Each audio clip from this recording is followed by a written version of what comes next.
Oh, bon matin, chers frères et sœurs. Toujours une joie pour moi.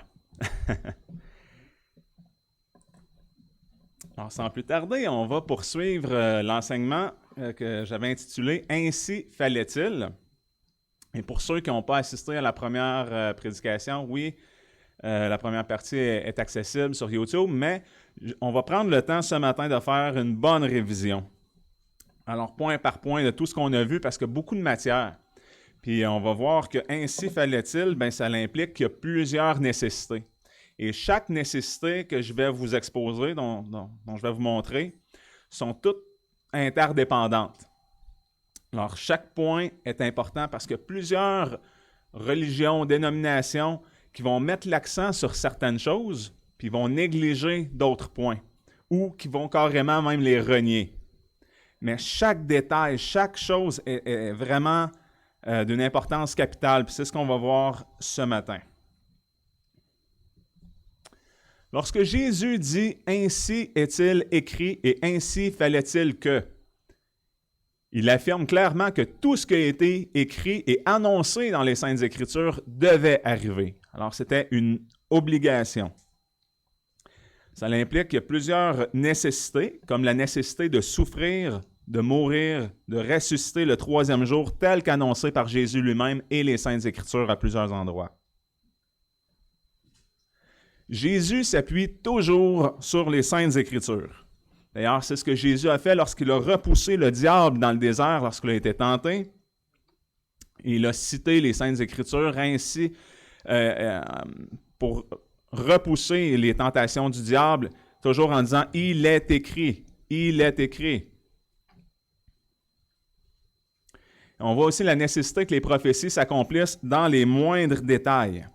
Au moment de l'arrestation de Jésus-Christ, eh bien, Jésus n'a pas voulu que ses disciples s'opposent de manière armée pour empêcher son arrestation. Puis même devant Ponce Pilate, il disait, ben, finalement, le pouvoir que tu as sur moi, ben, c'est parce qu'il t'a accordé. Puis il savait que les choses devaient s'arranger de cette manière précise-là. Il n'a pas demandé une légion d'anges pour être délivré. Et c'est pourquoi, parce que Jésus avait tellement bien instruit ses disciples en leur expliquant que les prophéties devaient s'accomplir telles quelles, dans les moindres détails, puis qu'il avait parlé aussi de ce qui était pour lui arriver. C'est pourquoi Jésus pouvait reprocher l'incrédulité et la lenteur à croire à ses disciples. Car tout ce qui devait être accompli le concernant arrivait tel qu'il l'avait lui-même annoncé à plusieurs reprises. Alors ça, on avait vu ça un petit peu plus en profondeur dans la prédication à propos de l'incrédulité de Thomas. Puis on avait vu aussi que c'était le cas aussi de tous les autres apôtres, les autres disciples. La dernière fois, on a vu également que Christ, ce n'est pas le nom de famille de Jésus, mais c'est un titre qui est équivalent au Messie, ça veut dire roi. On a vu la nécessité que le Christ soit un homme juste. Donc Jésus devait être un homme né d'une femme sous la loi. Jésus devait être juste. Et il a vécu une vie parfaite pour nous. Et le catéchisme d'Heidelberg, un document historique, répond à cette question en nous disant « Parce que la justice de Dieu exige que la nature humaine, qui a péché, paie pour le péché, mais un homme qui serait lui-même pécheur ne pourrait pas payer pour les autres. » Alors Jésus, lui, est un homme, mais il ne devait pas être pécheur parce que ça aurait été impossible qu'il paie la dette pour nous. Il devait être sans péché. Nous avons vu aussi que la postérité de la femme, dans Genèse 3,15, on parle du proto-évangile, quand c'est annoncé que la postérité de la femme va écraser la tête du serpent et que lui va lui blesser le talon. Eh bien, la postérité de la femme, c'est qui? Eh bien, c'est Jésus-Christ. Alors, on voit que Dieu nous a révélé cela à travers de multiples alliances. Hein? Il commence par donner cette promesse-là, cette prophétie-là, tout de suite après la chute. Et ensuite, il va se choisir un peuple particulier à partir d'Abraham, qui est le peuple juif, mais on sait que tous les vrais descendants d'Abraham sont ceux qui ont la foi. Ce n'est pas une question de sang, de descendance physique. Et à partir d'Abraham, ben là, bien sûr, va venir les patriarches, hein, Isaac et Jacob, les 12 tribus, la tribu de Juda, et ensuite le roi David, puis on sait jusqu'à Jésus-Christ. Et c'est ce Jésus qui va détruire le diable, c'est-à-dire le serpent ancien, le diable qui a l'empire sur la mort, qui a été vaincu parce que Christ est ressuscité, il est vivant. On a vu aussi que Jésus peut compatir avec nous par sa nature humaine, hein, en étant semblable en toutes choses. C'est ce que l'Écriture nous dit. Et Jésus a eu faim, il a eu soif, il a ressenti de la fatigue, de la tristesse, etc. Dieu il a pleinement vécu l'expérience d'être un homme parce qu'il possédait une nature 100% humaine. Puis je vous avais donné l'exemple des fourmis. Alors pour comprendre c'est quoi la réalité d'une fourmi, mais il faudrait devenir nous-mêmes une fourmi, habiter dans une colonie de fourmis.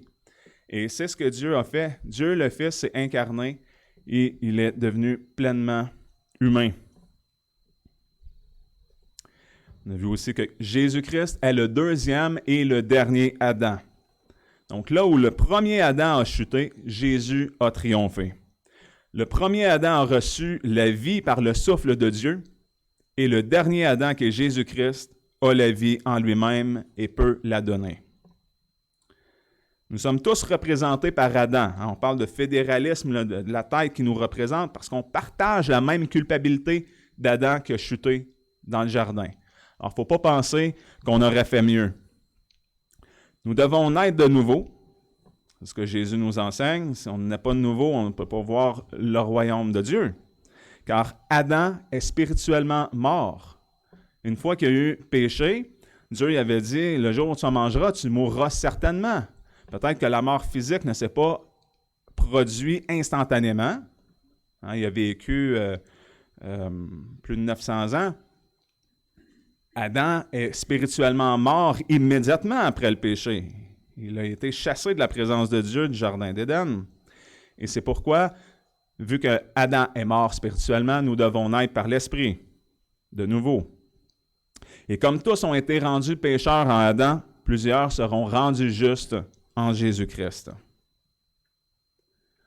Autre point très important, Jésus est né d'une femme vierge et conçu par le Saint-Esprit. Beaucoup mettent l'emphase sur la naissance virginale, c'est-à-dire d'une femme vierge, Marie, comme les catholiques romains qui vont vouer pratiquement un culte à la Vierge Marie. Mais peu vont comprendre l'importance de la conception par le Saint-Esprit. La naissance de Jésus d'une femme vierge était importante pour accomplir une prophétie servant de signe. On sait que l'Écriture nous annonce ça. Mais il n'y a pas juste ça. C'est important, comme on l'avait vu la dernière fois, que Jésus n'hérite pas non plus d'une nature pécheresse. Alors, le fait d'être conçu par le Saint-Esprit a pu éviter cela, qu'il n'a pas reçu finalement la nature pécheresse qui est transmise à toute la descendance de Adam. Jésus a été conçu en Marie et non pas par Marie. La version seconde, malheureusement, a manqué la traduction de Matthieu 1,20. Mais toutes les autres versions de Bible, à ma connaissance, l'ont bien rendu. C'est-à-dire que Jésus a été conçu en Marie. David nous dit que sa mère l'a conçu dans le péché, mais nulle part dans l'Écriture il est mentionné que Marie a conçu Jésus, mais plutôt que ce qui a été conçu en elle est du Saint-Esprit. Jésus n'était donc pas affecté par la nature pécheresse transmise par Adam à sa postérité. Alors, c'est pourquoi Jésus a vécu une vie sans péché, parce qu'il est aussi Dieu. Ça nous amène au point suivant, c'est-à-dire la nécessité que Jésus-Christ soit Dieu. Donc, si Jésus a une nature 100% humaine, comme on l'a vu plus tôt, il y a aussi une nature 100% divine. Et là, je tiens à souligner, ce n'est pas du 50-50. Ce n'est pas il est 50% humain, 50% divin. Jésus, il est pleinement homme, il est pleinement Dieu. On parle ici de l'union hypostatique de Jésus-Christ. c'est-à-dire deux natures, 100% homme, 100% humain, unis dans la personne de Dieu le Fils, Jésus-Christ. Une seule personne. De la même substance que Dieu. Jésus devait être Dieu pour supporter et apaiser la colère divine. Qui d'autre aurait pu supporter la colère de Dieu puis se relever de ça? Et ressusciter 3 jours plus tard après avoir encaissé.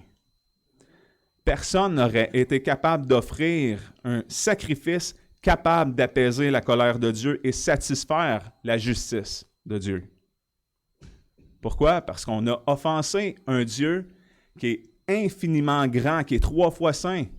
Un Dieu complètement bon, parfait, glorieux. Donc, quand on pêche contre quelqu'un qui est à ce point grand, glorieux, infiniment saint, parfait, eh bien, notre offense est infiniment grave et ça nous mérite une condamnation infinie. C'est pourquoi on avait besoin d'un sacrifice d'une valeur infinie. Pourquoi le sang de Jésus est-il si précieux à ce point-là?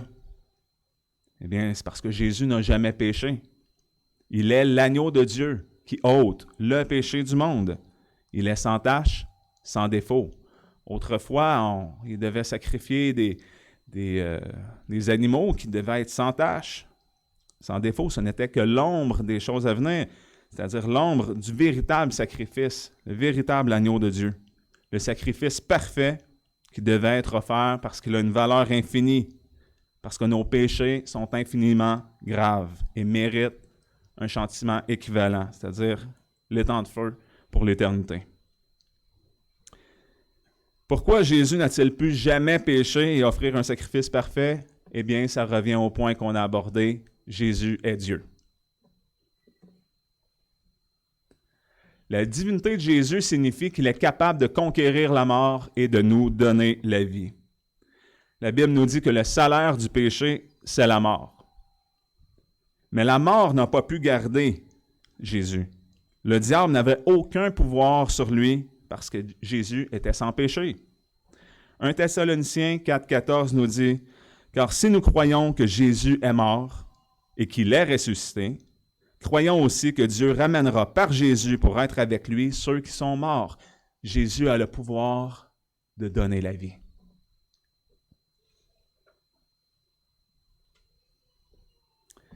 Alors, ça fait le tour de ce qu'on a vu lors de la première partie. Et on va poursuivre avec ce point que je vais élaborer à propos du sacrifice parfait et de Jésus qui est sans péché. Alors, lisons dans Hébreux, chapitre 4, le verset 15. Il est à l'écran. « Car nous n'avons pas un souverain sacrificateur qui ne puisse compatir à nos infirmités. Au contraire, il a été éprouvé en toutes choses, comme nous, mais sans péché. » Alors, c'est la seule différence, c'est que lui n'a pas péché. Parce que là où le premier Adam a échoué, Jésus a triomphé. Comme on l'avait vu plus tôt, Adam a chuté en mangeant du fruit défendu par Dieu puis en cédant à la tentation du diable. Donc, toute la descendance d'Adam a hérité d'une nature pécheresse. Mais Jésus, n'ayant pas une nature pécheresse, étant pleinement homme et pleinement Dieu, a résisté aux tentations du diable dans le désert. Et l'Écriture est sans équivoque. Jésus n'a jamais commis le moindre péché. Et Pierre nous dit que Jésus a souffert en nous laissant un exemple et nous invite à suivre ses traces. Dans 1 Pierre, chapitre 2, versets 22 à 24, il est écrit « Lui qui n'a point commis de péché, on parle de Jésus, et dans la bouche duquel il ne s'est trouvé aucune fraude, qui outragé ne rendait point d'outrage, et maltraité ne faisait point de menace, mais s'en remettait à celui qui juge justement. Lui qui a porté nos péchés en son corps sur le bois, afin qu'étant morts au péché, nous vivions à la justice, et par la meurtrissure de qui vous avez été guéris. Un autre passage, 2 Corinthiens 5, 21, « Car celui qui n'a point connu le péché, encore une fois Jésus, il l'a traité en pécheur pour nous, afin que nous devenions justes de la justice de Dieu en lui. » Alors Jésus qui n'a pas péché, lui a été traité en pécheur, et c'est grâce à la justice que Jésus nous a acquise, parce que lui, il est non seulement mort pour nous, mais il a vécu pour nous. Et c'est pourquoi on est au bénéfice de ça et qu'on peut devenir juste la justice de Dieu en lui. Hébreux 10, versets 8 à 12. « Ayant dit plus haut, tu n'as point voulu de victime ni d'offrande, ni d'holocauste, ni de sacrifice pour le péché, choses qui sont offertes selon la loi. Et tu n'y as point pris plaisir. » Il ajoute ensuite, « Voici, je viens, ô Dieu, pour faire ta volonté. » Il abolit le premier sacrifice afin d'établir le second. C'est en vertu de cette volonté que nous sommes sanctifiés par l'oblation faite une seule fois du corps de Christ. De plus, tout sacrificateur se présente chaque jour faisant le service et offrant plusieurs fois les mêmes sacrifices qui ne peuvent jamais ôter les péchés. Mais lui, ayant offert un seul sacrifice pour les péchés, s'est assis pour toujours à la droite de Dieu. Alors nous qui avons péché abondamment, nous qui sommes plusieurs hommes qui avons commis plusieurs péchés innombrables, comment est-ce qu'un seul sacrifice peut-il être suffisant? Parce que ça dit ici qu'il a offert un seul sacrifice pour les péchés.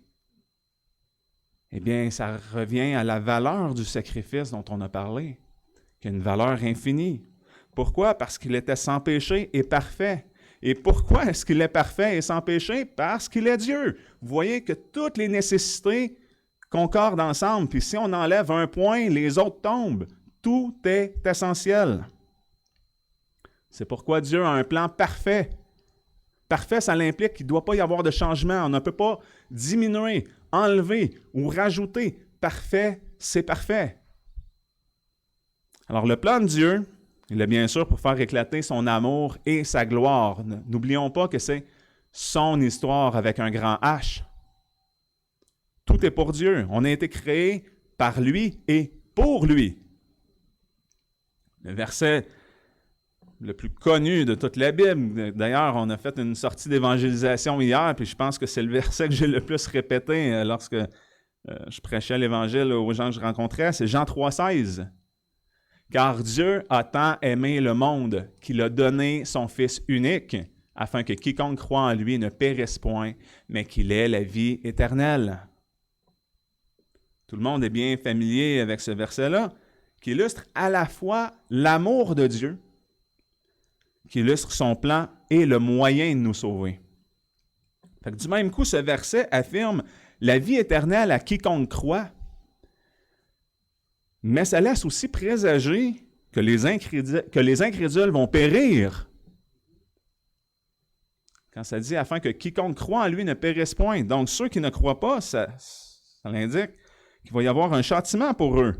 D'un côté, il y a une récompense qui est infinie, et de l'autre côté, il y a un châtiment qui est infini. L'idée d'une condamnation éternelle pourrait peut-être rendre certaines personnes inconfortables, mais c'est ce que la Bible enseigne très clairement. On a plusieurs passages qu'on pourrait lire, mettons dans Daniel 12, 2. « Et plusieurs de ceux qui dorment dans la poussière de la terre se réveilleront. » Alors, dormir dans la poussière de la terre, c'est poétique, ceux qui sont morts. Alors, plusieurs se réveilleront. Là, on parle d'une résurrection. Les uns pour la vie éternelle, les autres pour l'opprobre et une infamie éternelle. Donc, à la fin, il va y avoir une résurrection aussi pour ceux qui vont aller dans un étang de feu. Apocalypse 20, verset 10 et verset 15. « Et le diable qui les séduisait fut jeté dans l'étang de feu et de soufre où sont la bête et le faux prophète. Ils seront tourmentés jour et nuit au siècle des siècles. Et quiconque ne fut pas trouvé écrit dans le livre de vie fut jeté dans l'étang de feu. Ésaïe 66, versets 22 à 24. Car comme les cieux nouveaux et la terre nouvelle que je vais créer subsisteront devant moi, dit l'Éternel, ainsi subsisteront votre race et votre nom. Et de mois en mois et de sabbat en sabbat, toute chair viendra se prosterner devant moi, dit l'Éternel. Ils sortiront et verront les cadavres des hommes qui sont rebellés contre moi, car leur ver ne mourra point, leur feu ne s'éteindra point, et ils seront pour toute chair un objet d'horreur. C'est aussi confirmé par Jésus-Christ dans Marc, chapitre 9, le verset 47-48. Si ton œil te fait tomber, arrache-le, car il vaut mieux pour toi que tu entres dans le royaume de Dieu, n'ayant qu'un œil que d'avoir deux yeux et d'être jeté dans la géhenne de feu, où leur ver ne meurt point et où le feu ne s'éteint point. C'est un jugement terrible, une condamnation horrible qui attend les infidèles, les incrédules.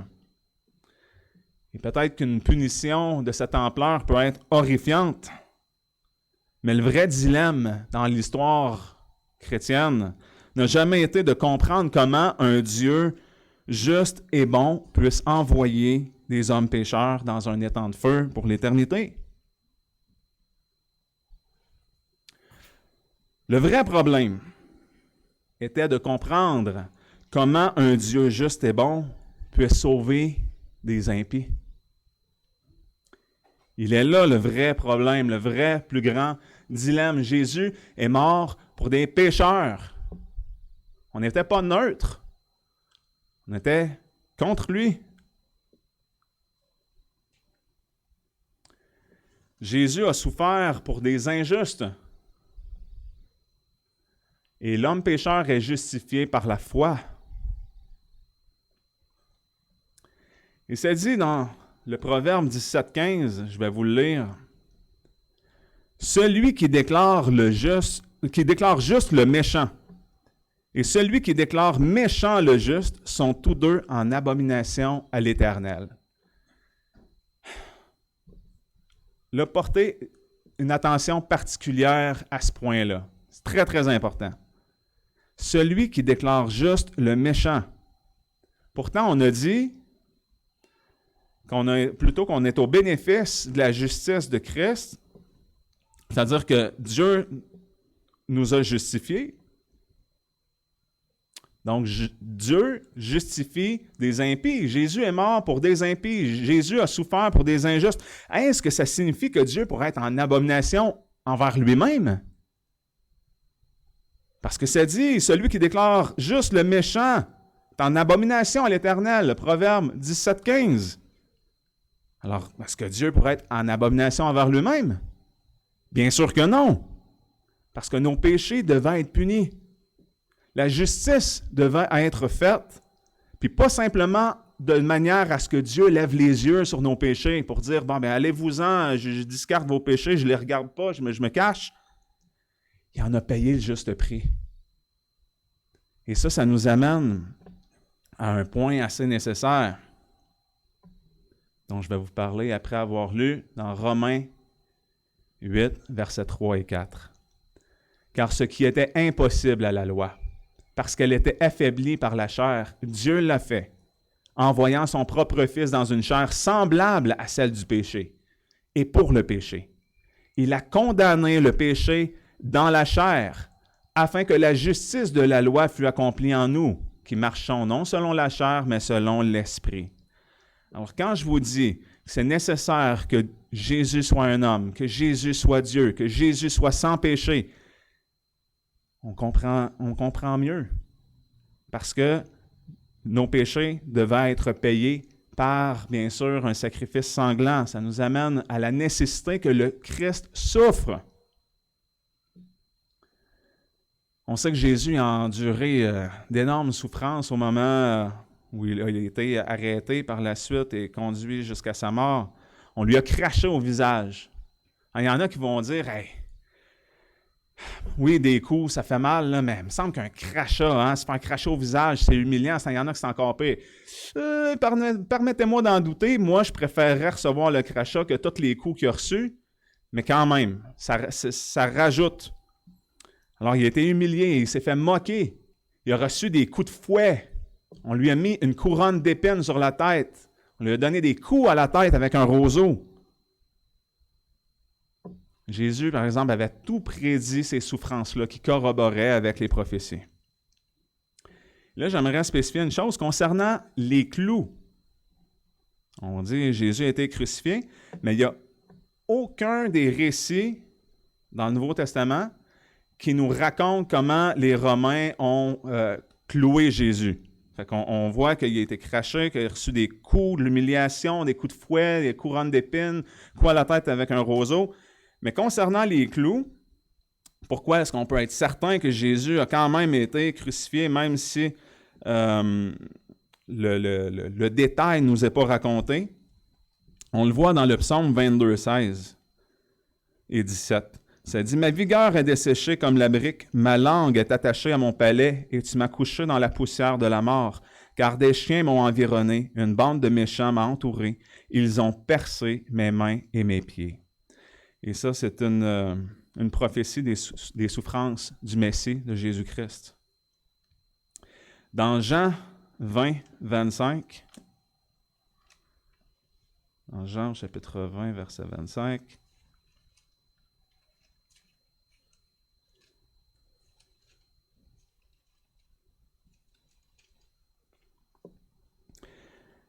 les autres disciples lui dirent donc, « Nous avons vu le Seigneur. » Mais il leur dit, là on parle de Thomas, « Si je ne vois la marque des clous dans ses mains, et si je ne mets mon doigt dans la marque des clous, et si je ne mets ma main dans son côté, je ne le croirai point. » Alors c'était connu de ses disciples que Jésus avait des clous, des marques de clous dans ses mains.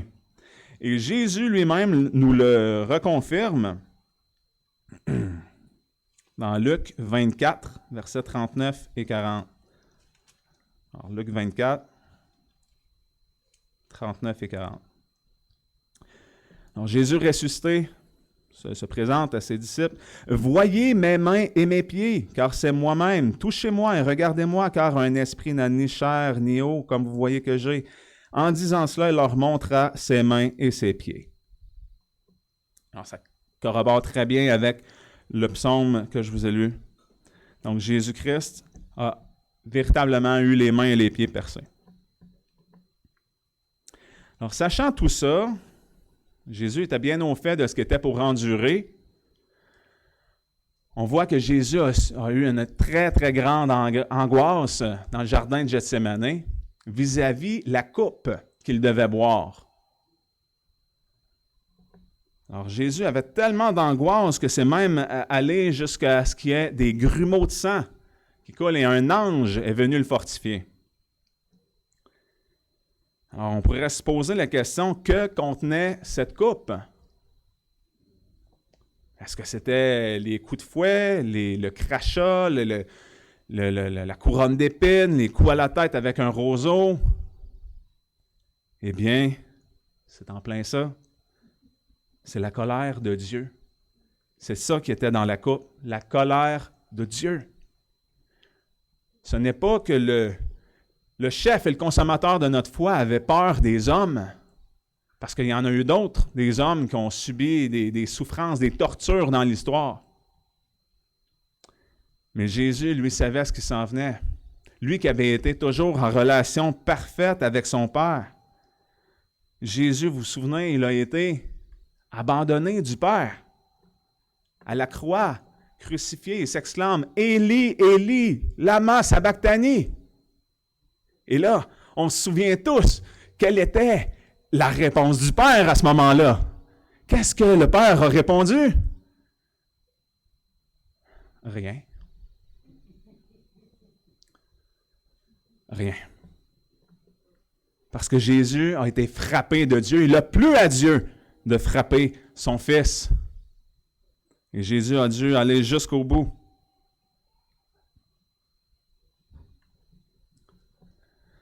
Jésus fut maudit, traité en pécheurs. Jésus a porté nos péchés en son corps sur le bois. Alors, on voit la nécessité que Jésus meure. Jésus devait souffrir, Jésus devait aussi mourir. Hébreux 9, les versets 13 à 22. Car si le sang des taureaux et des boucs et la cendre de la génisse qu'on répand sur ceux qui sont souillés les sanctifie, quant à la pureté de la chair, combien plus le sang de Christ, qui par l'Esprit éternel s'est offert à Dieu, lui-même, sans tache, purifiera-t-il votre conscience des œuvres mortes, afin que vous serviez le Dieu vivant? C'est pourquoi il est médiateur d'une nouvelle alliance, afin que, la mort intervenant pour l'expiation des péchés commis sous la première alliance, ceux qui sont appelés reçoivent la promesse de l'héritage éternel. Car où il y a un testament, il est nécessaire que la mort du testateur soit constatée. Car c'est en cas de mort qu'un testament devient valable, puisqu'il n'a aucune force tant que le testateur est en vie. C'est pourquoi aussi la première alliance ne fut point établie sans effusion de sang. En effet, après que Moïse eut déclaré à tout le peuple tous les commandements de la loi, il prit le sang des veaux et des boucs, avec de l'eau et de la laine écarlate et de l'hysope, et en fit aspersion sur le livre lui-même et sur tout le peuple, disant, « C'est ici le sang de l'alliance que Dieu a ordonné en votre faveur. » Il fit aussi aspersion du sang sur le tabernacle et sur tous les vases du culte, et selon la loi, presque toutes choses sont purifiées par le sang, et sans effusion de sang, il n'y a point de pardon. Alors, c'était nécessaire que Jésus-Christ meure. Et là, sur les versets qu'on a lus dans Hébreux, on parle de la mort du testateur, on parle d'alliance, tout ça. Je tiens à souligner que alliance et testament dans le grec sont des synonymes, diatheke. Alors, pour qu'il y ait une nouvelle alliance, c'est pour ça qu'on a un nouveau testament, parce qu'il y a eu la mort du testateur. Et maintenant, on est sous la nouvelle alliance avec un nouveau testament, héritier de Christ. Romains 6, 23, « Car le salaire du péché, c'est la mort, mais le don de Dieu, c'est la vie éternelle en Jésus-Christ, notre Seigneur. » Matthieu 26, 28, « Car ceci est mon sang, le sang de la nouvelle alliance qui est répandu pour plusieurs pour la rémission des péchés. » Donc, autrefois, il y avait des sacrifices d'animaux pour couvrir les péchés qui devaient être sans cesse répétés, l'ombre des choses à venir. Et ensuite, le sacrifice parfait de Jésus-Christ. Car sans effusion de sang, il n'y a pas de pardon pour les péchés. Ça devait être une mort sanglante. Et le point final, le dernier point, c'est la nécessité que Jésus-Christ ressuscite le troisième jour. Jésus avait lui-même annoncé à quelques occasions qu'il ressusciterait le troisième jour. Il avait donné l'exemple de Jonas, qui devait passer 3 jours et 3 nuits dans le ventre du grand poisson. De la même manière, Jésus devait passer 3 jours et 3 nuits au sein de la terre. Encore, il avait répondu aux Juifs, « Abattez ce temple. » Et le temple dont il faisait mention, c'était son propre corps. Il a dit, « Abattez ce temple et je le relèverai dans 3 jours. » Puis on a déjà parlé de la nécessité d'accomplir les prophéties. Donc cette raison serait suffisante pour expliquer pourquoi Jésus devait ressusciter le troisième jour. Il l'avait annoncé ainsi, que c'était en 3 jours. Pourquoi est-ce que Dieu a choisi le troisième jour? On pourrait faire des recherches puis expliquer certaines choses en lien avec le chiffre 3. Il n'y a pas de hasard. Mais outre l'accomplissement des prophéties, il y a aussi d'autres raisons théologiques importantes pourquoi Jésus devait ressusciter. La résurrection de Jésus-Christ est d'une importance capitale. L'apôtre Paul va même jusqu'à dire que si Jésus n'est pas ressuscité, notre foi est vaine. 1 Corinthiens 15-14. Si Christ n'est point ressuscité, notre prédication est donc vaine. Et votre foi aussi est vaine, c'est-à-dire inutile. En d'autres mots, si Jésus n'est pas vivant aujourd'hui, qu'est-ce qu'on fait ici? Et on est à la bonne place, mes amis, parce que Jésus-Christ est vivant. Il est ressuscité tel qu'il nous l'avait annoncé. Et la résurrection de Jésus-Christ est importante à ce point-là, parce que ça servait à, outre d'accomplir les prophéties, 4 autres raisons capitales. 1. Attester que Christ était réellement sans péché. Pourquoi? On va lire dans 1 Corinthiens 15, verset 56.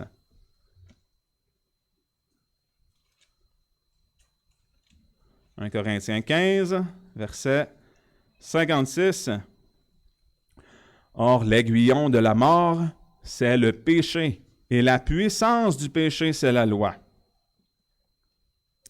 Et dans Actes 2, 24, il est écrit, « Mais Dieu l'a ressuscité, en parlant de Jésus, ayant rompu les liens de la mort, parce qu'il n'était pas possible qu'il fût retenu par elle. » Donc la mort n'avait pas de pouvoir sur Jésus-Christ. Pourquoi? Parce qu'il n'y avait pas de péché. Sans péché, la mort n'a pas de puissance. Alors la résurrection de Jésus attestait ce point que Jésus était réellement sans péché. Deuxième, ça servait à démontrer que Jésus-Christ a la vie en lui-même. Jean 5, 26.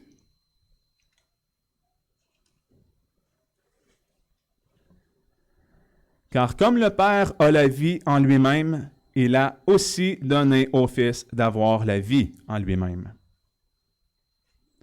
Et Jean 11, 25.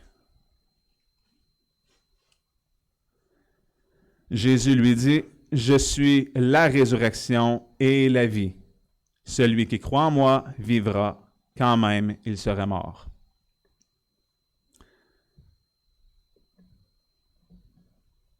Troisième point, la résurrection de Christ servait à déclarer qu'il est le Fils de Dieu. On peut lire Romains, chapitre 1, versets 3 et 4.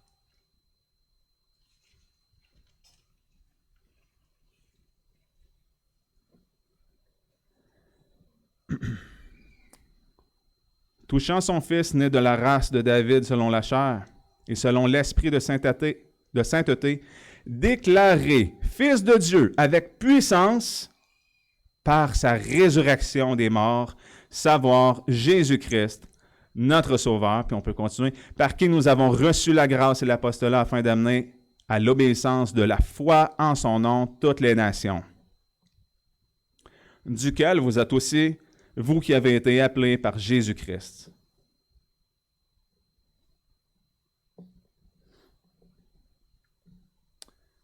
Et le quatrième point, la résurrection de Jésus-Christ servait à affirmer que la mort et le diable ont été vaincus. Alors, gloire à Dieu. 1 Corinthiens, chapitre 15, versets 54 à 57. Or, quand ce corps corruptible aura été revêtu de l'incorruptibilité, et que ce corps mortel aura été revêtu de l'immortalité, alors cette parole de l'Écriture sera accomplie. La mort est engloutie en victoire. Ô mort, où est ton aiguillon? Ô enfer, où est ta victoire? Or, l'aiguillon de la mort, c'est le péché, et la puissance du péché, c'est la loi. Mais grâce soit rendue à Dieu, qui nous a donné la victoire par notre Seigneur Jésus-Christ. Alors, comme on a vu tout au long de ces deux parties, il y a plusieurs nécessités et on ne peut pas en enlever une seule. Tout est important, tout est nécessaire. On va voir la conclusion et une petite récapitulation.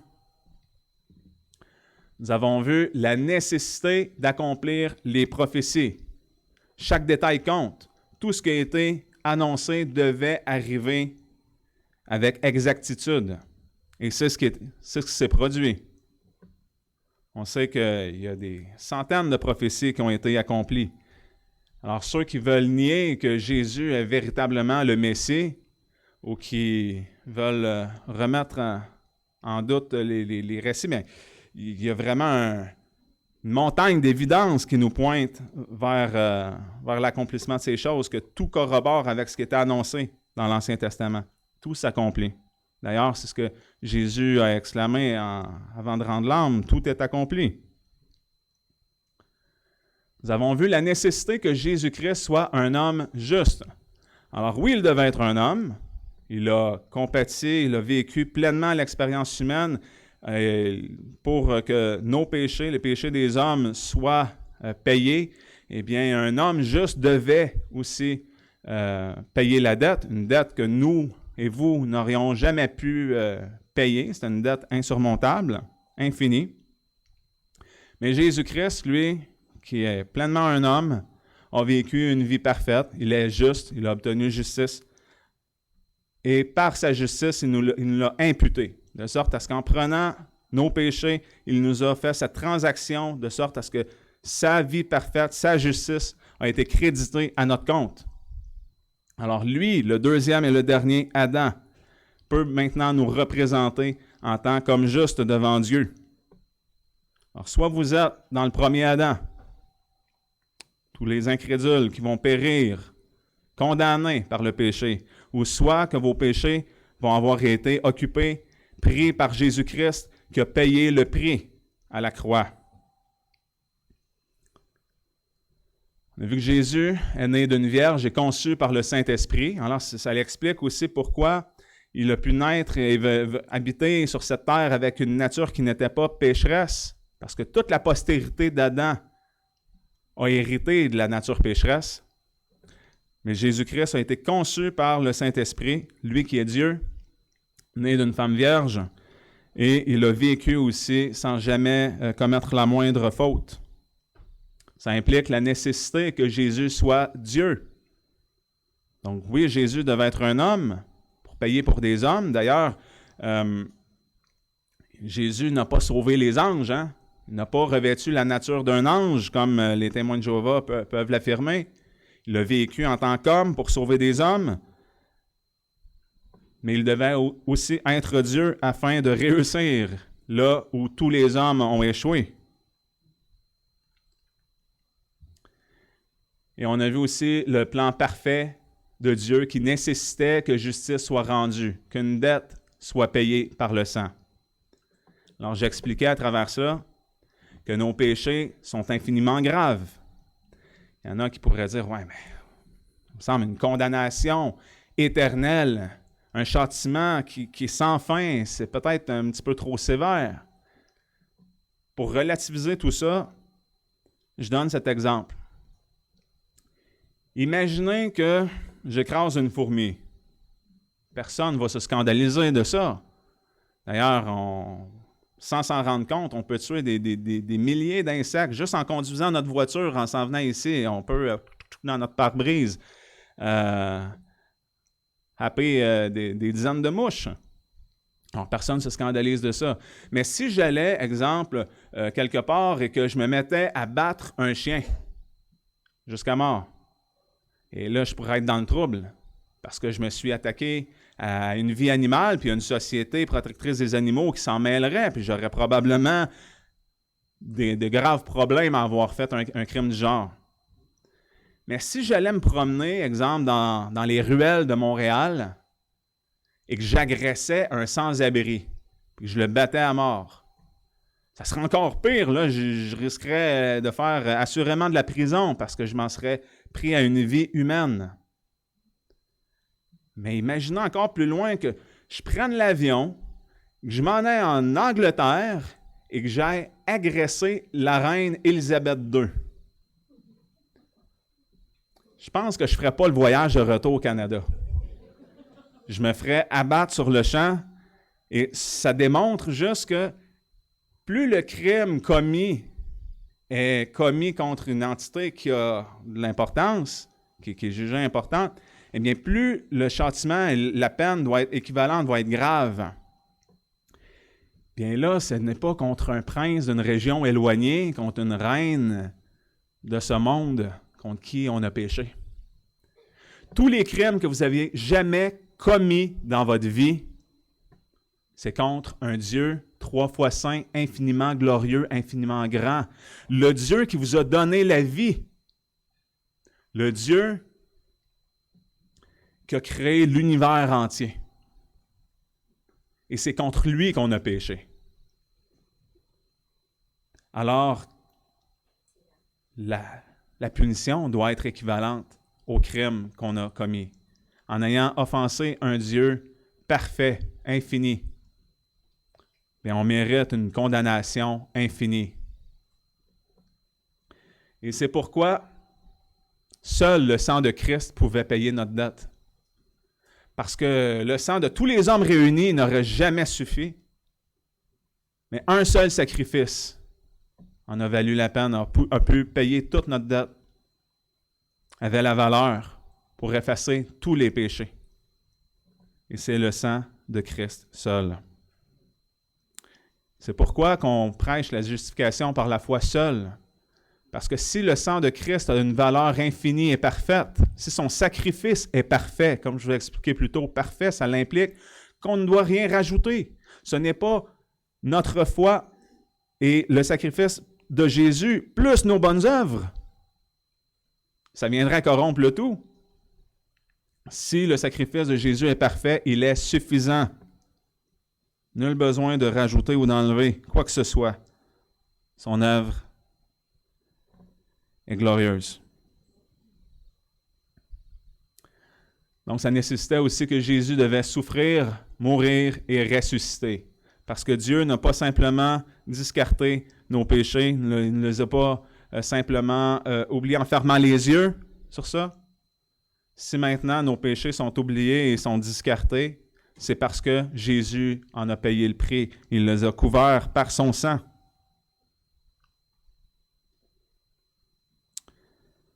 Donc ainsi est-il écrit, et ainsi fallait-il. Prions. Père éternel, on veut te rendre grâce pour ce que tu as accompli dans les moindres détails. Nous qui étions pécheurs et absolument sans espoir sans toi, tu nous as aimés au point de nous donner ce que tu avais de plus précieux, ton Fils unique bien-aimé, Jésus-Christ.